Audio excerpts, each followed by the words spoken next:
En quelques phases, résumer le film. Ouais, deux guerriers en fait qui partaient sur une quête en fait donnée par la chamane de leur village et qui cherchaient à amener en fait à récupérer un élément pour lui donner. Et c'est à peu près le pitch du film quoi.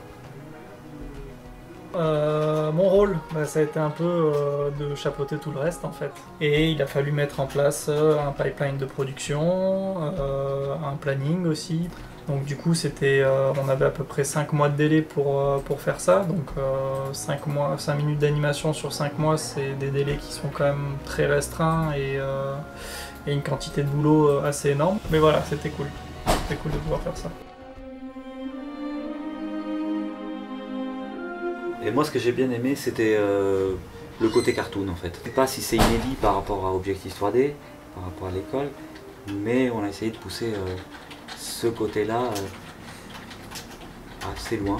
Au tout début, c'était vraiment la pré-production, d'essayer de trouver suffisamment d'idées pour le projet pour pouvoir faire en sorte que tout le monde puisse travailler en fait, que ce soit les modeleurs, les gens à la texture, le FX, enfin toutes les spé. À la fin du projet, que tous les élèves puissent avoir quelque chose à présenter et sur lequel il a travaillé. Et c'est très compliqué et à la fois très plaisant.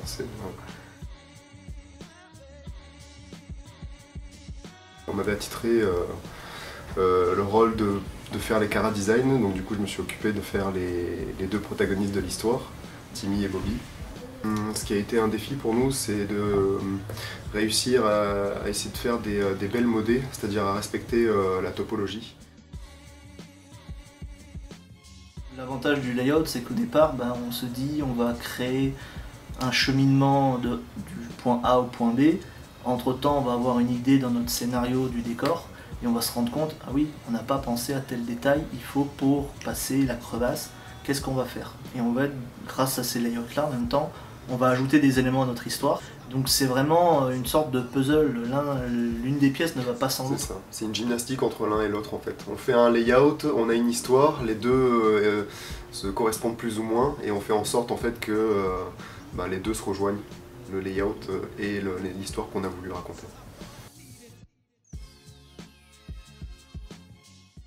Le principe du pipe, c'est de récupérer, de faire en sorte de faciliter le travail des équipes après. S'il y a un système de rangement de fichiers pour pouvoir envoyer par exemple des personnages en turnaround, le but du jeu c'est ça, c'est de développer ces petits outils et de les mettre à disposition des utilisateurs.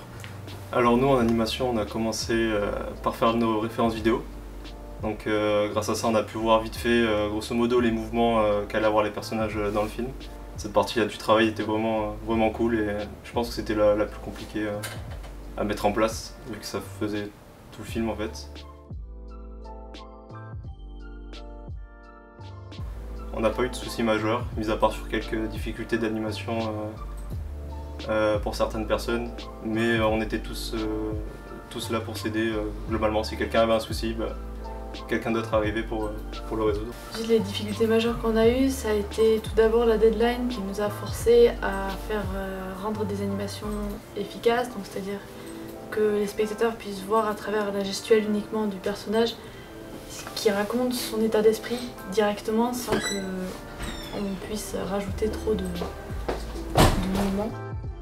Nous en rig, ce qui a été plutôt chouette cette année, c'est qu'on n'avait pas que du bipède, et du coup on a pu varier un petit peu les défis. Et puis même ce qui était bipède, les personnages ils n'ont pas des proportions classiques, du coup ils ont des épaules qui partent jusque là et c'est toujours super intéressant à manipuler.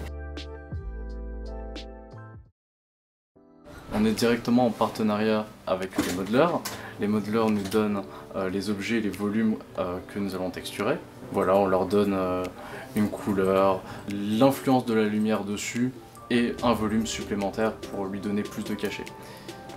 On est une équipe et on fait ça du coup tous ensemble. Ce qui était intéressant là sur le projet, c'était on avait pas mal d'ambiances de light. Donc on commençait de nuit, on avait ensuite un début de journée, une après-midi, un début de soirée et puis même une ambiance assez particulière dans un volcan.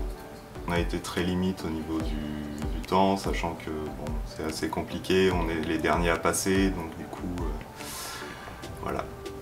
Même si on est en 3e année, on a toujours des choses à apprendre. Et là, c'est vraiment un gros projet pour nous, en tout cas, en tant qu'étudiants en 3e année, c'est un gros projet. Du coup, faire un compo aussi gros, j'ai envie de dire, on le fait comme si on était en prod dans un studio. Donc le truc, c'est qu'il fallait que si on était plusieurs à faire la compo sur cette séquence, il fallait que tous nos shots soient concordants en fait.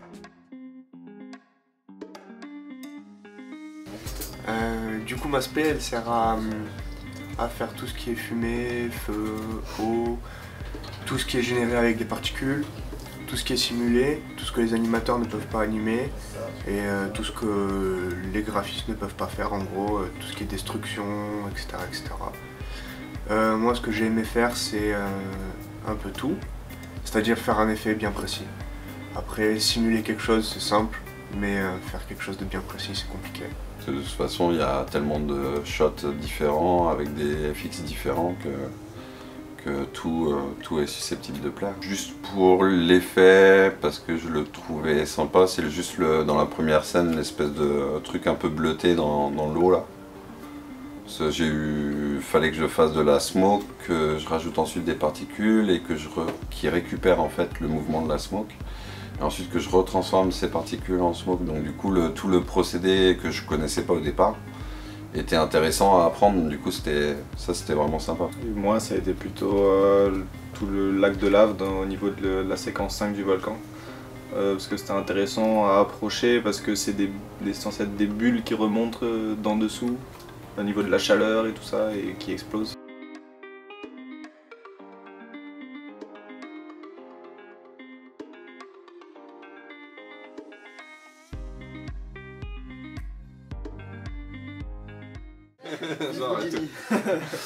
Faut cracher dans le peur. D'accord, mal. Tous les pires trucs, tu sais.